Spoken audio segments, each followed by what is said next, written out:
பிரியமான கர்த்தருடைய பிள்ளைகளே, இந்த வாரம் ஞாயிற்றுக்கிழமை உங்களோடு கூட கர்த்தருடைய சபை என்ன என்பது குறித்து செய்தியை பகிர்ந்து கொள்கிறேன் என்று மகிழ்ச்சி அடைகிறேன். இந்த செய்தியில சபை என்றால் என்ன என்பது குறித்தும், ஒரு சபையின் முக்கியத்துவம் என்ன என்பது குறித்து நாம் பார்க்க போகிறோம். அதில் பழைய ஏற்பாடு சபை எப்படி தேவனால் உண்டாக்கப்பட்டது என்பதை குறித்தும், புதிய ஏற்பாட்டு சபை எப்படி தேவனால் உண்டாக்கப்பட்டது என்பதை குறித்தும் பார்க்க போகிறோம். அதோடு கூட மாத்திரமல்ல, புதிய ஏற்பாடு சபையிலே எப்படி தேவனுடைய ஊழியர்கள் நியமிக்கப்படுகிறார்கள், எப்படி தேவனுடைய ஊழியர்கள் நடத்தப்படுகிறார்கள் என்பதை குறித்தும் பார்க்க போகிறோம்.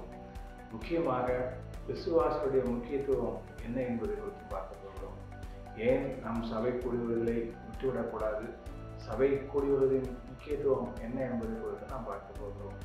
அதோடு கூட நாம் எப்படி தேவனுடைய சந்நிதியிலே ஒரு மாசற்ற மனவாட்டியாய் எப்படி நாம் நிற்கப் போகிறோம் என்பதை குறித்தும் இந்த செய்தியிலே உங்களோடு கூட பகிர்ந்து கொள்ள ஆண்டவர் விரும்புகிறார். ஆமென்.